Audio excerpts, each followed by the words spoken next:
Hello everyone, তোমাদের যারা competitive পরীক্ষা দাও বিভিন্ন সময় অলিম্পিকের বৃত্ত কোন বৃত্তের কি কালার এটা নিয়ে প্রশ্ন আসে। তোমরা এটা মনে রাখতে গেলে একটা সংক্ষেপে শর্ট ট্রিক্স দেখে নাও। অলিম্পিকের 5টি বৃত্তের 5টি রং। অলিম্পিক খেলা তোমরা জানো।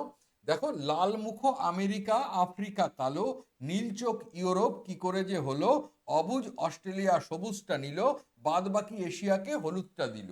তাই অলিম্পিকের যে কালার সেটা হচ্ছে লালমুখ আমেরিকা, অর্থাৎ এটা আমেরিকাকে ডিনোট করে, উত্তর আমেরিকা দক্ষিণ আমেরিকা। আফ্রিকা কালো, এটা হচ্ছে আফ্রিকা। নীলচোখ ইউরোপ, অর্থাৎ এটা ইউরোপ। আর অবুজ অস্ট্রেলিয়া সবুজটা নীল, অর্থাৎ অস্ট্রেলিয়া মহাদেশ হচ্ছে সবুজ। আর বাদ বাকি এশিয়া মহাদেশ হলো হলুদ। ঠিক আছে? তাহলে এরপর তোমরা দেখে নাও সংক্ষেপে যে এই যে 5টি বৃত্ত, এই 5টি, লাল হচ্ছে আমেরিকা, আফ্রিকা কালো, ইউরোপ হচ্ছে নীল, আর অস্ট্রেলিয়া হচ্ছে সবুজ, আর এশিয়া হলো হলুদ।